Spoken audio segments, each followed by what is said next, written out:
Baahubali and Baahubali 2 మూవీస్తో ప్రపంచవ్యాప్తంగా తిరుగులేని fan following market సంపాదించుకున్నాడు ప్రభాస్. ఇదంతా రాజమౌళి పుణ్యం అంటూ కొందరు ప్రభాస్ను తక్కువ చేసే ప్రయత్నం చేస్తారు. కానీ రాజమౌళితో సినిమాలు చేసిన వేరే ఏ హీరోకు కూడా ఈ రేంజ్ ఫాలోయింగ్ మార్కెట్ రాలేదనే సంగతి గుర్తించాలి. బాహుబలి తర్వాత ప్రభాస్ కు సరైన ఫాలో అప్ సినిమాలు పడకపోయినా తన ఫాలోయింగ్ చెక్కు చెదరలేదు. సాహో, ఆదిపురుషు లాంటి మూవీలకు భారీ ఓపెనింగ్స్ వచ్చాయి. పాజిటివ్ టాక్ తెచ్చుకున్న సలారు, కల్కి మూవీలకు హిందీలో కలెక్షన్లకు ఢోకా లేకపోయింది. రాధేశ్యామ్ సినిమా మాత్రమే పూర్ ఓపెనింగ్స్ తెచ్చుకుంది. ఓవరాల్ గా డిజాస్టర్ అయ్యింది. మళ్ళీ ఇప్పుడు రాజాసాబ్ సినిమా హిందీ మార్కెట్ లో పెద్దగా ప్రభావం చూపని సంకేతాలైతే కనిపిస్తున్నాయి. రాధేశ్యామ్ కు వచ్చిన రేంజ్ లో కూడా ఈ మూవీకు ఓపెనింగ్స్ రాకపోవడం ఇక్కడ ఆశ్చర్యానికి గురి చేస్తోంది. కారణాలు ఏంటో కానీ హిందీ మార్కెట్ లో రాజాసాబ్ సినిమాను సరిగా ప్రమోట్ చేయనే లేదు టీం.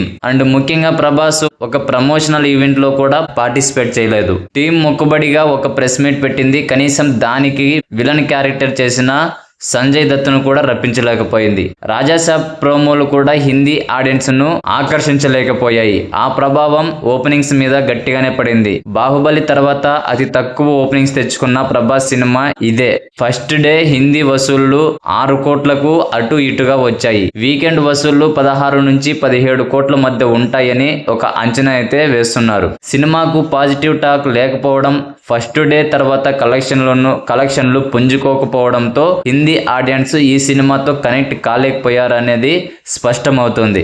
అసలు పెద్దగా జనం థియేటర్లకే రాలేదు. ఓవరాల్ గా వసూళ్లు 20 నుంచి 25 కోట్ల మధ్య ఉండొచ్చు. ప్రభాస్ రేంజ్ కి ఇది చిన్న నంబరే. సాహో లాంటి డిజాస్టర్ టాక్ తెచ్చుకున్న సినిమాతో 150 కోట్లు వసూలు చేసిన రేంజ్ అతడిది.